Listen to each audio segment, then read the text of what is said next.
Good evening, everybody. Happy Sunday. Welcome. It's a sincere pleasure to be here with you. My name is Kaelan, and thank you for joining me for the final guided meditation here on Ecstatic Self. If you saw my posted video from a couple days ago, I am basically shutting down this YouTube channel. It's been an amazing 4.5 years. I am so grateful for everything we've uncovered together, all the learning that we've done, all the discovery we've done. And it's also time to move on. So starting next week, these live meditation classes will be being held on my new channel at The Ecstatic Self. Huge change. Ecstatic Self versus The Ecstatic Self. So you can still find me Sundays at 6 p.m. Eastern Time. Guiding live meditation will be on my new channel at The Ecstatic Self. If you want the full story of why this change is happening, on my profile, the video is highlighted. It's right there. You can find all the info. It's a good story. I hope you check it out. But for today, we are here to gather to do some soulful work. Also, some of you have asked questions that you'd like me to respond to about your spiritual journey. So as we get to the end of our meditation practice, we will start to turn towards those questions. If any questions come up in the interim, you're welcome to post them in the live chat. I am happy to respond to as many as I'm able. To everyone on the live chat, hello, it's nice to be here with you. Walter, CJ, Alec, Leandro, Jeremy, Neil, welcome. Aaron, pleasure to be here with you. Namaste, blessings. For all of you watching later, welcome, blessings. Whether you're watching this 10 minutes later or a week later or a year later, it doesn't matter. Time and space is not nearly as concrete as we think, so we are all still together sharing this space and sharing this energy. I just want to start off with just a message of gratitude. I'm hoping many of you will follow me over into this new space, into this new channel. But regardless, I just want to thank you. This has been something I never anticipated. I never in a million years thought I'd be a social media creator. I never saw myself as somebody who would be an online sort of guy. I didn't even have social media for like the 2 or 3 years prior to starting this channel. So it has been a wild and wonderful adventure. And I have had so many beautiful conversations with so many of you.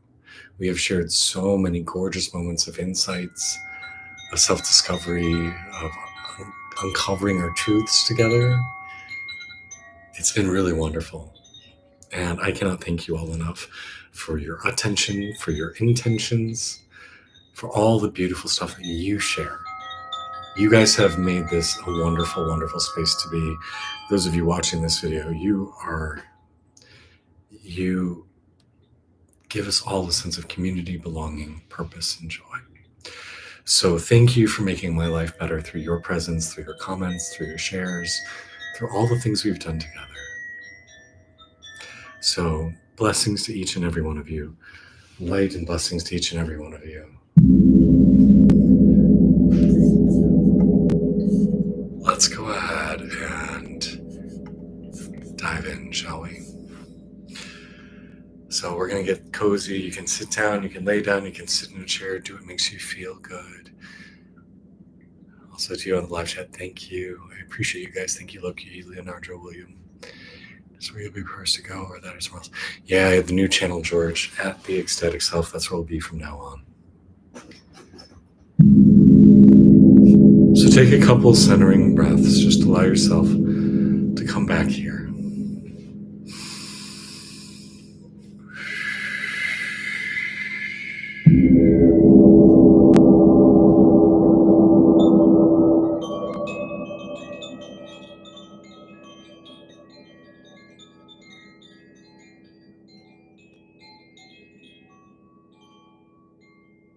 Check in with yourself. How are you feeling? How are you doing? What's going on for you today? How is today different from every other day?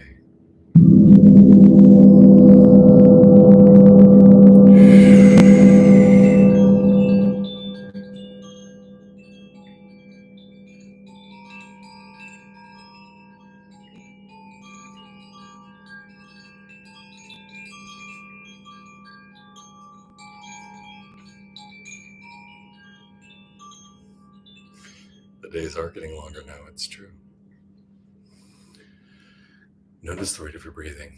Is your inhale longer? Is your exhale longer? How does it feel to breathe? Do you experience the breath mainly in your chest, in your belly, in your hips? Where is it you feel it?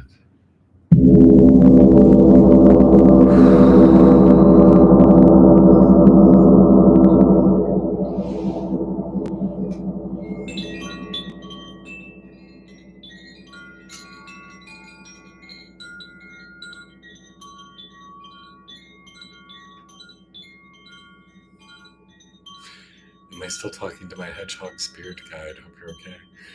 Oh, I didn't know I talked too much about the hedgehog. I love my little hedgehog spirit guide.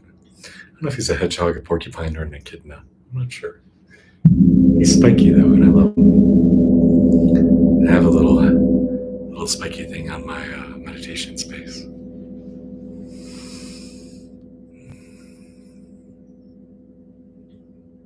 So we're going to begin by just asking ourselves to open up to what is. Open up to the energy around us. Open up to whatever's going on inside of us. Open up to whatever we're feeling. Whatever's going on.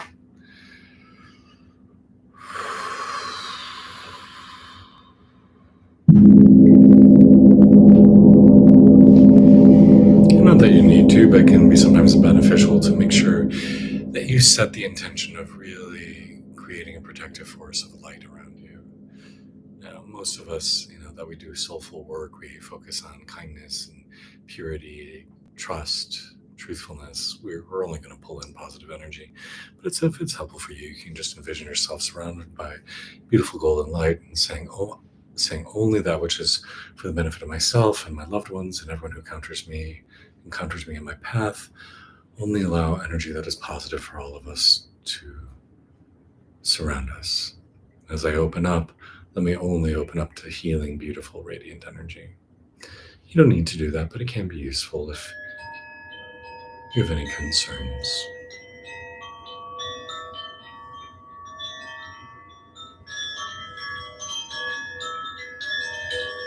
Shanti, Shanti, Shanti. Peace, peace, peace.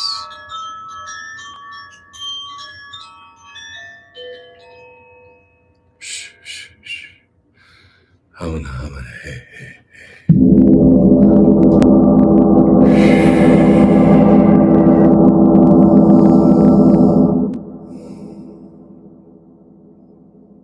Can we ask all of our guides, our protectors, our higher self to manifest with us today?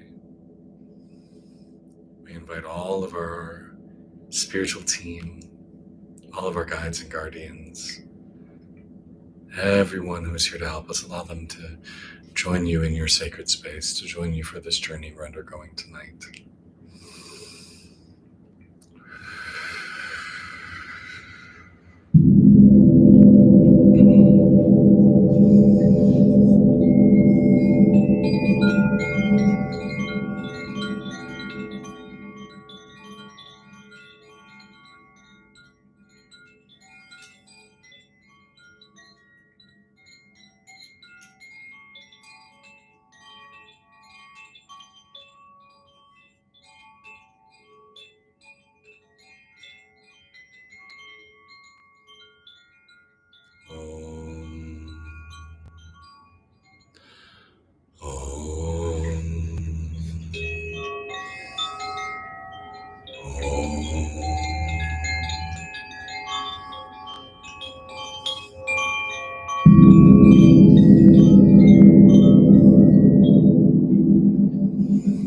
So we're going to ask our guides to give us insight. What is it we need to focus on tonight in our spiritual work? So I'm going to grab my oracle deck. This is an oracle deck I've specifically been developing this past year with a wonderful graphic designer who did my book covers and my website. His name's Alfie. He's based in the UK. And so he created this really beautiful oracle deck for me. So we're going to use this today as we ask for just a little bit of divine guidance of what is it we need to focus on in our spiritual work. So I'm asking Spirit, I'm asking my higher self, I'm asking my spiritual team of guides and guardians, I'm asking your guides also to put their input. I'm asking my ancestors, my higher self, all the beneficent beings with whom I share spiritual energy, to make it clear what is the message for all of us of what is it we need to focus on tonight in our journeys, in our spiritual work, and to deliver a powerful message for us, since this is the final meeting here on this channel, Ecstatic Self. And hopefully many of us will come and gather together on the new channel, but for some of us, this may be the last time. So what is a good message for us to focus on for this final gathering together? Knowing that there is no true endings, there are only transitions. There are no endings or beginnings. There only is.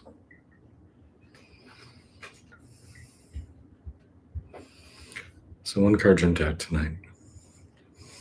So the message we have been asked to contemplate is to see yourself through another's eyes. To see yourself through another's eyes. So this card is inviting us to get out of our own limited perspective, to realize that the way we see things isn't always right, that there are other people who have ways of seeing situations, ways of seeing us, that gives us information we do not currently have about ourselves, about other things. So how can you step outside of your limited sense of self and take on the advantage of another? And by doing that, maybe you realize you're more amazing than you ever thought you were. Right? Your partner, your mom probably thinks that you're more wonderful than you probably think yourself to be. Sometimes stepping outside of ourselves gives us more humility. It says, I thought I was totally in the right. When I look from someone else's vantage, I can see I was being kind of a dick. I was being a little selfish. So that's going to be the topic of our meditation today. So please settle in, please get cozy. Allow your mind's eye to begin to drop. Feel your consciousness move from the head, through the throat, into the heart, into the belly, and all the way down into the pelvic basin.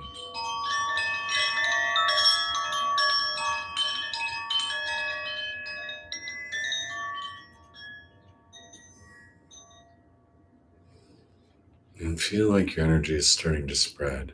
I want you to envision that your energy body is almost pyramid shaped. You're widest at the bottom, narrowest at the top. Widest at the bottom, narrowest at the top.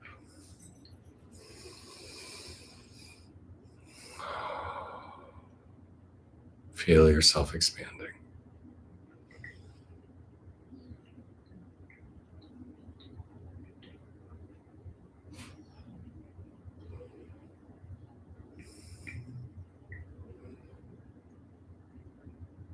And feel your breath getting longer and fuller.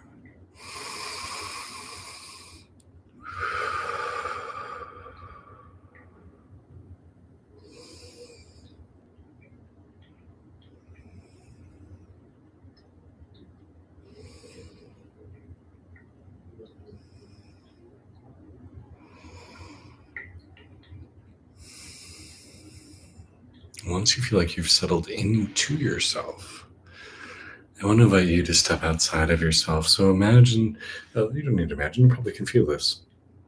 The boundaries of your skin is not the same as the boundaries of your self-awareness, your consciousness. If you gaze from within, the space you occupy is similar to, but does not directly mirror your physical form. Sometimes you feel like you take up less space.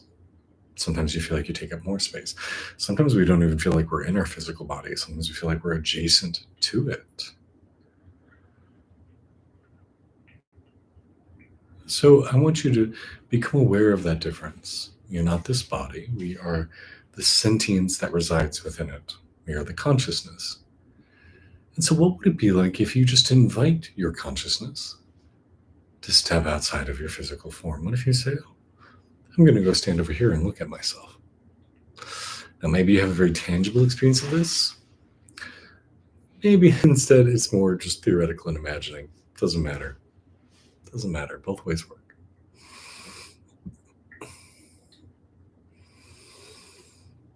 So I want you to imagine yourself stepping out of your body and then turning around to look at you.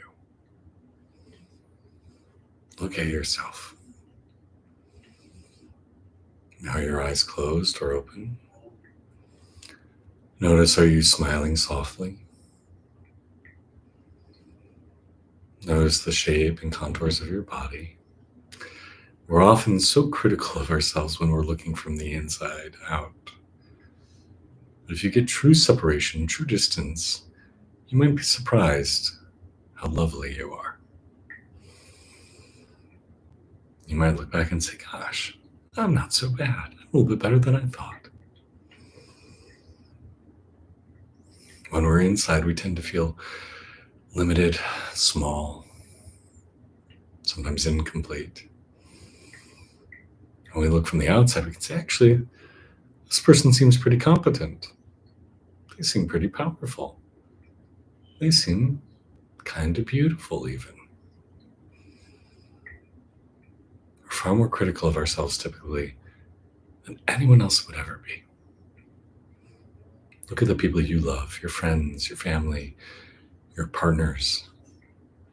When you look at them, don't you just see somebody who's beautiful? Flawed, of course. They'll go areas to work on, but aren't they beautiful? Aren't you much more forgiving and accepting of them than they would probably be of themselves? What if you give yourself that same permission? What if you allowed yourself to be wonderful beyond your imaginings? What if you were powerful, radiant, kind, loving, beautiful, powerful, intelligent? All those things you typically ascribe to others. What if you allowed yourself to be those things too?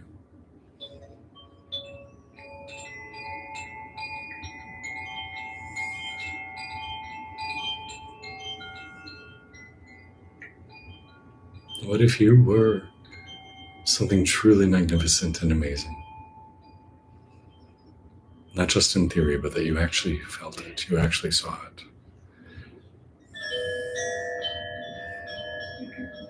I will say it can be one of the benefits for people when they explore plant medicine, a level of detachment from your limited self, that you can sometimes step out and see yourself and see your life in a new and interesting way.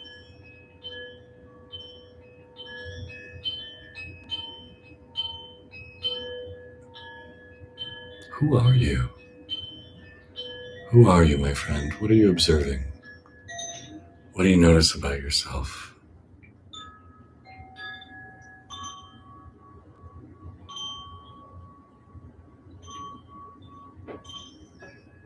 Can you even look back at yourself and say, my goodness, that's an incarnation of the divine right there. That's some divine force incarnate in physical form. Because that's the truth, you are. So is your neighbors, so is your dog, so is everyone else.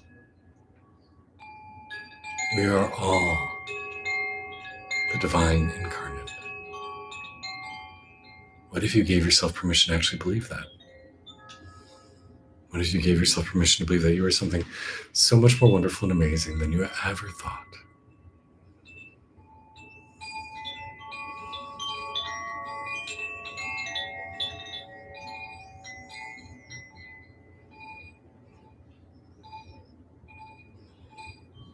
And notice if you feel any sort of spark come alight in your chest. In the middle of our torso, right here, is something called the Anahata chakra, or the heart center. Notice if you feel a light or presence shining out from this space.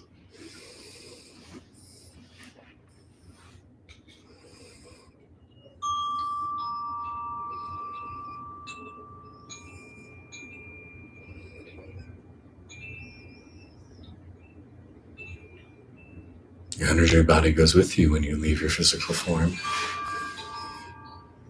Right now, when you're for lack of a better term, astral traveling, it can. When it's time to leave your body at the end of life, parts of it will. Parts of it won't.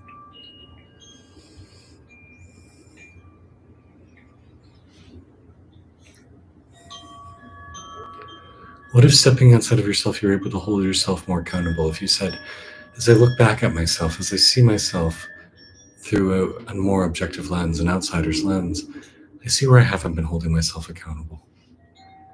I see where I've been letting myself slide and doing things that I know aren't good for me. Lying, deceiving, making choices for my health that don't benefit me long term.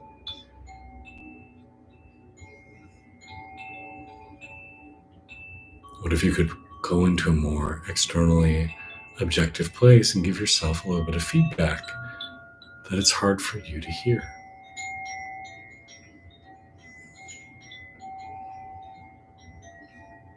What would you tell yourself? As you look back at yourself, what would you say? Hey, me, you really need to stick to your diet better. You better, start spending more time going for walks outside. You said you were going to hire a trainer and you never did. You gotta get on that. You said you were going to read more books. Where are these books? You're really unkind to your cousin. Can you fix that? Can you go make an apology and do better next time? Be honest with yourself. What is it you need to do?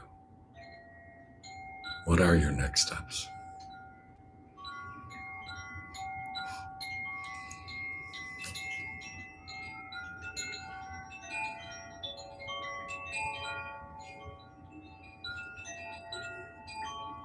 Eddie says, I need to be more open. Yeah, open to life, open to possibilities, open to love, to connection. It's a good goal.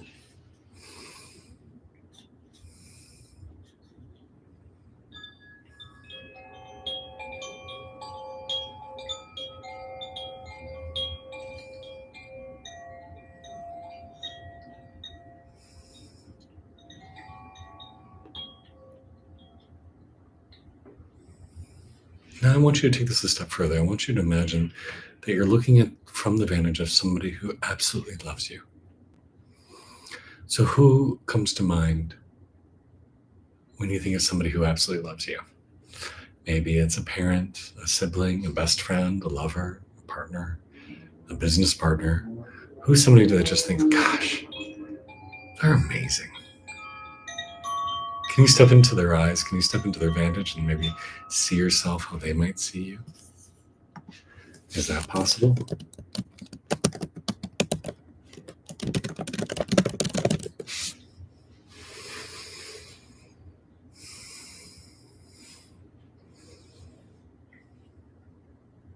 Your husband of 41 years, so nice. And maybe you don't have somebody. If you don't have somebody that fits this role, make an imaginary friend. My imaginary friend, Steve. Steve loves me. That's fine.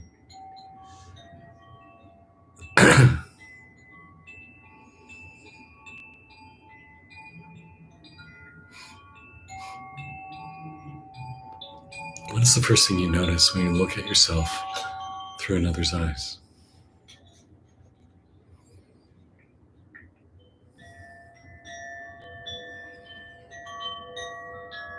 Are you a little kinder to yourself? A little more forgiving?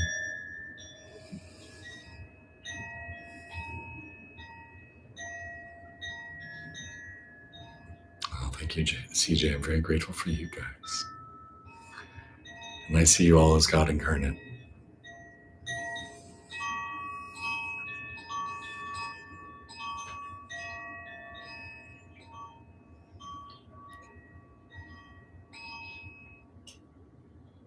Pick someone else. Pick someone else that you respect, who you think sees you in a way that you want to be seen. This isn't the time to jump to your prejudiced second grade teacher who was kind of a jerk to you, or that horrible boss. Instead, pick those people who love you. Because one of the things that I very firmly believe is you can walk into a room and be the same person, and the people in that room will think you're amazing. And you can walk into a different room being that same person, and people will think you're a jerk. You haven't changed. It's what the people around you are seeing. So how can you surround yourself with minds that really see you and appreciate you and see you for how valuable you are, how beautiful? Hey, Oliver, welcome.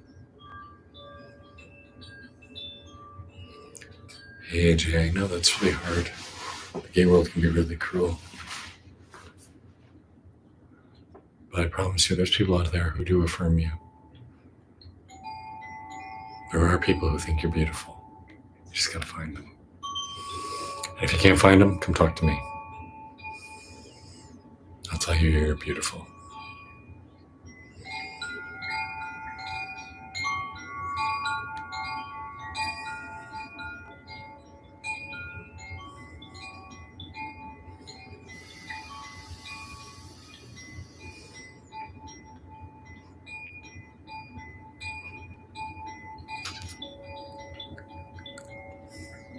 All right, so now that we've taken a few moments really seeing ourselves from a different vantage, I want you to come back into your body, come back into your physical self. Look out into the world from your heart or from your belly. Get your mind's eye low within you. And just notice, how different does it feel? Does it feel like something shifted? Like maybe you occupy your body in a slightly different way, or you're aware of it in a different way, or something just feels changed? Observe, breathe. Maybe nothing feels different. Maybe this was all too hooey-dooey for you. It's crazy. But be open to the possibility that maybe something does feel different.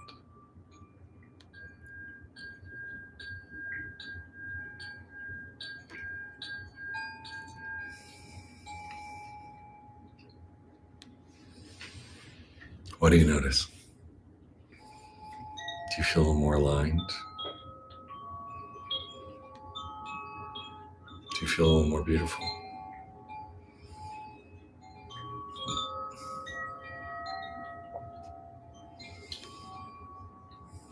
You are magnificent.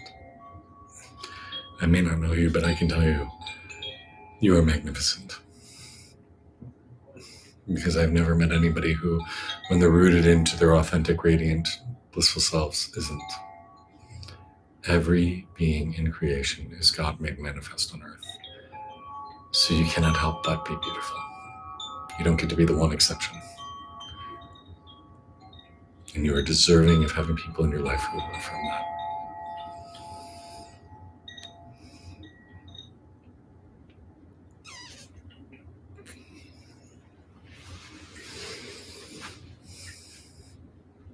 It's one of the gifts that I get to have hosting these spaces online is having the opportunity to reflect all your light back at you. When people say to me, oh, you're doing a great job, you have beautiful energy, you're seeing what you want to see. I'm just being a mirror. So what you're really seeing is your own light.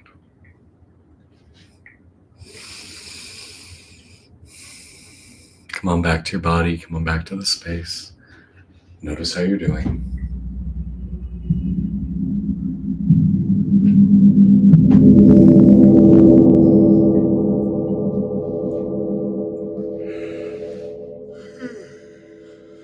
Yawn if you need to. Yawning is very good.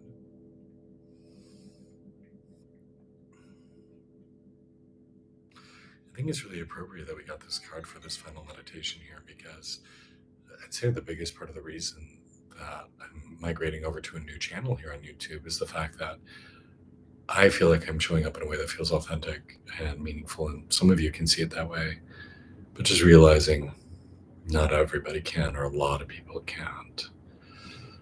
There is a feeling that just because somebody shows up body positive or naked or, shirtless, that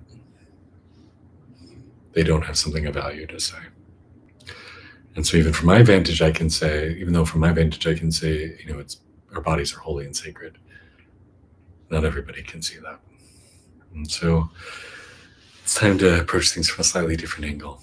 But I am so grateful for you. I'm so grateful for you. Deeply and truly. All right, so we got questions for me to talk about. I post these midweek on my community page. here on YouTube, where I say, hey, do you have any spiritual questions you'd like me to discuss during Sunday meditation? So you guys are always welcome to do this. I will probably continue to post them both on asking for questions here on the old page and the new page for the first couple of weeks anyway. But I would recommend starting to post them on the new page. And if you had any questions that came up that you have not posted yet, you're welcome to drop them into the live chat. I'm happy to try and get to some of those if we can. I have not prepared answers to these, so they are fresh to me as they are to you. I'm just answering from my heart.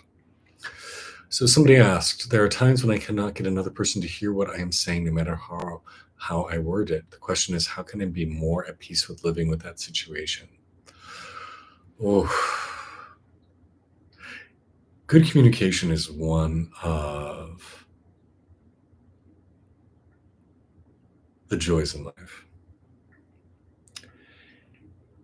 It makes us feel understood, seen, heard. And it feels really crappy when people are not able to understand us. Now, I think there is some impetus sometimes of trying to make sure you're communicating in a way that somebody can understand. But that isn't always our job. But it can be useful if you really want to make your way through. How can I deliver information that they can hear? There's a good rule of thumb when trying to communicate. Is it useful, what I'm saying? Is there inherent value in what I'm trying to communicate? Can people do anything with it?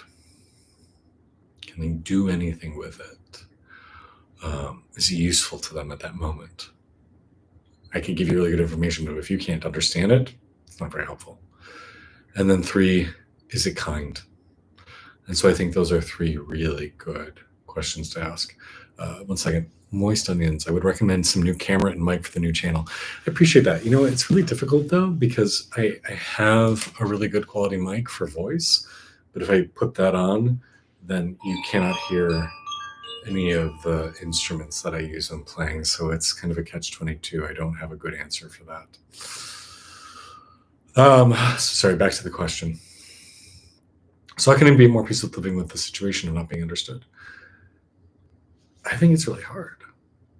If I were in an intimate relationship with somebody and they were repeatedly misunderstanding me, I don't know if I could continue in that relationship, because that's what communication is what makes relationships viable. And sometimes we're stuck in situations, let's say for work, where we have to communicate with somebody. In that case, I would continue to try different methods of communication. First could be spoken, written, seeing if one of those works better, trying a different modality. But if you have to stay within the modality you're currently using, maybe ask them, how can I communicate in a way that you can understand me better? What's something that I can do to help facilitate your understanding? And see if they're able to give you any feedback that could help you. All right, let's go to the next question. What religious books have you read? Examples, the Bible or the Quran?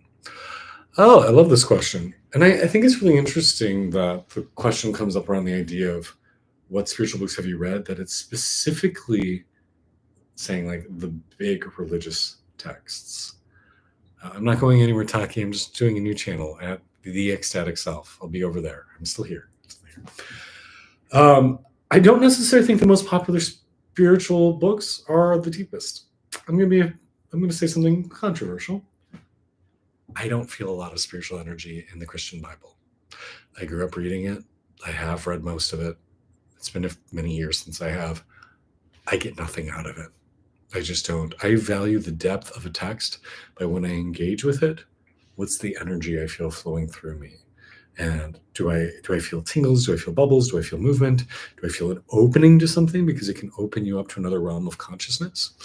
And part of the reason I don't feel anything is I just think that text has been manipulated and manipulated and manipulated. And it is so far from the source. It is so far from Christ's teachings that I do not see it as a particularly spiritual text anymore.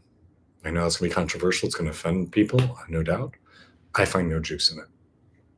So I don't think it's a useful text anymore. So sorry if that hurts anyone's feelings. I personally don't connect to it. If you do, congratulations. That's great for you.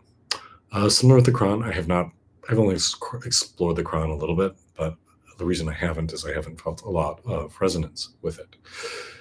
Now, that said, have I read a lot of spiritual books, both ancient and modern? I have. Most of the more ancient books have come from India.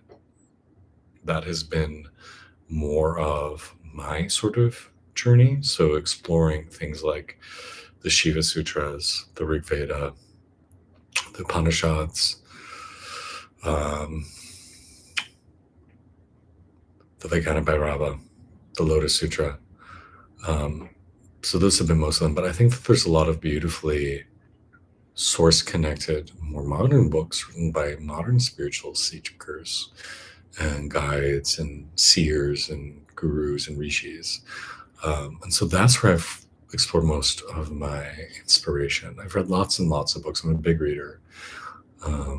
But yeah, something like the big classics, again, no offense, it's just those don't particularly resonate for me on my journey at this time. And I believe that everyone gets the spiritual texts and information that they need for where they are in their journey. So if you need something, it will show up. You get the spiritual path that you need. And if it doesn't resonate for you, you're not going to get it. You're going to get something else. How did you manage to reach your dreams, calm yourself, and manage to achieve successes? All right, so I'm not entirely sure what you mean by this. I don't feel like I've reached my dreams. I feel like I'm living in the life I want to live.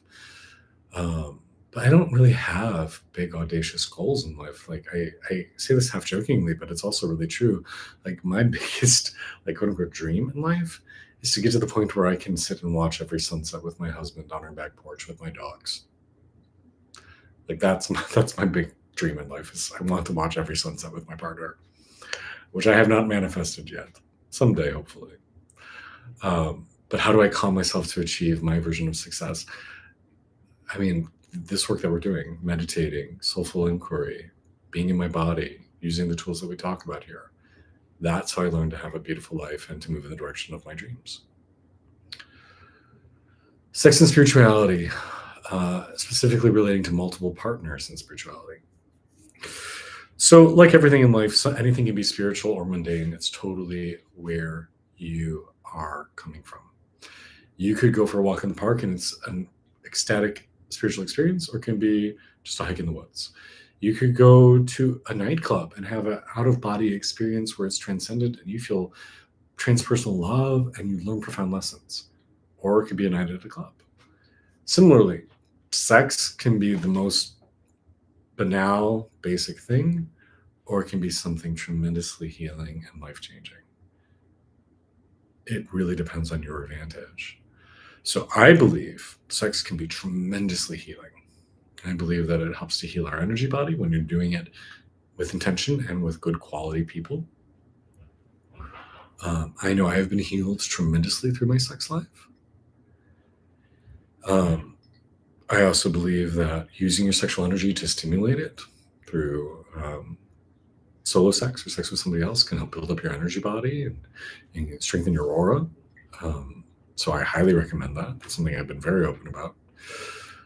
And regarding multiple partners, it depends on the quality of the partners. I really like what Mantak Chia says, which his argument is if you're having sex with people who are in tune with their body, in tune with their energy, and approaching sex mindfully, it's wonderful. And having multiple partners is actually a really great thing to cultivate your continued development. But if you're having sex with unconscious people who are not in their body, people who are not approaching sex mindfully or spiritually, it's better to not engage. And that's kind of been my experience. And part of the reason that I'm pretty much monogamous is most of the people I meet fall into the latter category. They're just not really open to seeing sex in a spiritual way. And so I just don't want to mix my energy with them. But that's me. You do you, boo. All right. When your life is full of chaos, family, and your mind tends to be busy and you have racing thoughts such as future work, bills, appointments, schedules, how do you try to begin the process of meditation for one who has never calmed his mind down? Because on the first try, it's not working. I just give up. Maybe increments or creating a regimen. Well, you have to find your gateway. Everyone can tap into meditation in a different way. And for some people, it's reading spiritual texts. For some people, it's mantra. For some people, it's visualization. For some people, it's hiking in nature. For some people, it's going to run. For some people, it's sex. Like, there are as many different ways to meditate as there are people to walk the path. And I tend to find that people who really struggle with meditation are trying to connect with a modality that they don't have any sort of resonance with. So, for example, I've never explored Zen meditation. Zen meditation, you sit very strict and erect, you would stare at a blank wall, and someone will come around and slap you across the shoulders to make you refocus. I have no interest in doing that. Sorry. If that works for you, beautiful. That's your path. It doesn't work for me. And this is why I'm very adamant about never telling somebody there's a right way to go about it or a wrong way with anything in life. You got to find your path. There's no one right diet. There's no one right spirituality or philosophy or meditation tradition. You got to find what works for you. So I would experiment more. Maybe do guided meditation. Maybe do out loud chanting. I have a good friend who's a Nichiren Buddhist, and they chant out loud every single day, every morning, to try and manifest the life that they want.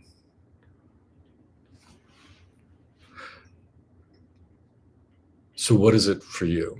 You're going to have to try some stuff and find the people who you resonate with and say, what is it you do? And see if they can offer you something, see if they can offer you a practice or a tool. How do we keep on a spiritual practice / focus between regular church life, like moving back into being a liberal Quaker, and then one that is so fully male and body focused? I would stop seeing the dichotomy in it, that you shouldn't see your spiritual life and your personal life as being separate.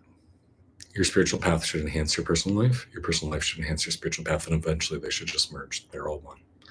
If you're not using your personal life for spiritual development, then you're missing out on a huge opportunity. It's like going to a buffet and saying I'm only going to have cheese cubes when there's all these other options before you. Everything that comes in your life is part of your spiritual path. Every single thing. But there's a choice involved of, do you see it as a lesson, as an opportunity for growth, or do you see it as being a distraction? And so by all means, move back into your spiritual tradition of being a Quaker. That's beautiful. It's a lovely tradition. And at the same time, recognize that everything that is you is part of you. It's part of your spirit experiencing itself in this world. And so use it. Use all of it. And if you need help understanding how those puzzle pieces can fit together, send me an email. I'm happy to jump on a call with you and talk it through. I do offer free consultations for everybody. So if you ever need to talk, you get a free call with me. Just shoot me a message. Hope that helps. What type of prayer is most conducive to spiritual development? This is not going to be an answer you expect. Well, I can put it two different ways. The more traditional answer is prayer for personal and spiritual growth. I want to grow. I wish to grow. Please help me grow. Help me develop into my highest self. Please help me grow. I think that is a really beneficial prayer. But the second, I would say, what if actually the best prayer is non-prayer? What if the best prayer is instead learning to surrender? To simply just say, I have what I need. The universe is already bringing me what I need. Everything is divinely arranged. So instead of me asking, let me just appreciate. Let me listen, observe, and engage with what is already here. But that's an advanced practice. Having balance in life in our spiritual and earthly lives seem to be the key to healthy living, away from any obsessive nature. How do you keep a healthy balance? Also, I was reading about the transmutation of sexual energy up the chakras. How, in practical terms, do you achieve this? All right, well, let's start with the second part of your question. How do you transmute your sexual energy? You breathe into it and you begin to move it through your body. And you have an energetic circuit that runs through your body, down the front from the third eye to the sexual organs, and then down into the base, up the spine to the crown of your head. And so you pull that energy and you start to raise it up to the crown of your head. Once it's been percolating there for a while, you pull it down and then bring it to your navel where you can store it safely. And so you create this circuit flowing it through. So that's the transmutation process. But you also need to realize it's not bad. Your sexual energy is your life force. And in fact, growing it can be helpful in strengthening your life force. But how do you get away from obsessive nature? and achieve healthy balance. Well, I think it's important to recognize that when you have an obsessive nature, when you are fixating on something or using it as a coping mechanism, the thing you're using as a coping mechanism is rarely ever the issue. It's usually being used to soothe or cover something else that's going on. So there's some more sort of pain that you're experiencing, and then you're using this obsessive thing to cope with it. So addiction is rarely ever about the thing that you're addicted to. It's about what else is going on. And so really doing the soulful work, whether that's with a therapist, a counselor, a guide, a shaman, an exorcist, whatever you need to start to work on that sort of stuff. So I hope that helps. All right, so we've got a few going on in the live chat. So let's go through these. So what do we got up here? I missed some things. New suggestions: subscribers starting a new channel. I find it very beneficial to read your new book. Read your first book, Journey to the Ecstatic Self. Yeah, absolutely. I will definitely recommend people on the new channel check that out. I will have my new book coming out at the end of January, most likely, so I'm excited to be sharing that one with people as well. It definitely fits well with my first book, but it's definitely the next step. What is it with someone they're close to, or just people in general? I guess you're asking about a previous question I was answering. So some issues of being a religion. I've been believed a lot in the gay community, but remember. Thank you, William, for sharing your experience. Don't leave us, Kaelan. YouTube needs you. I'm not going anywhere. Emotionally focused therapy is really great for couples therapy. Thanks for the suggestion, brother. Lots of love to you. I like the Heart Sutra and the Diamond Sutra in Buddhism. Help me so much to break down human being obsession and attachments. Oh, that's lovely. Onions. Great. I recommend you read For the Love of the Gods. All right, I'll check it out, George. Thank you for the recommendation.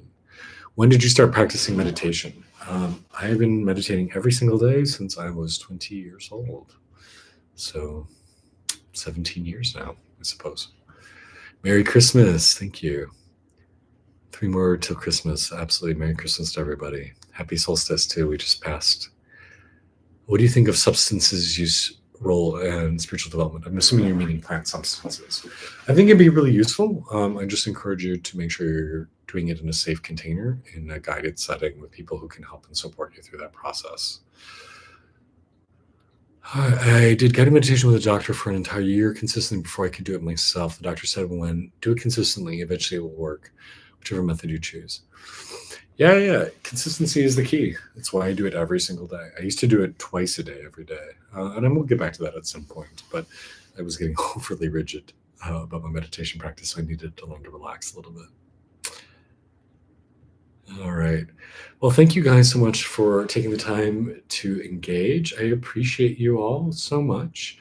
Sending you so much love and blessings. Again, this is going to be my last live stream here on this page. And I would like to invite you to come join me over at the new one. It's at The Ecstatic Self. So very different. Instead of just at Ecstatic Self, at The Ecstatic Self.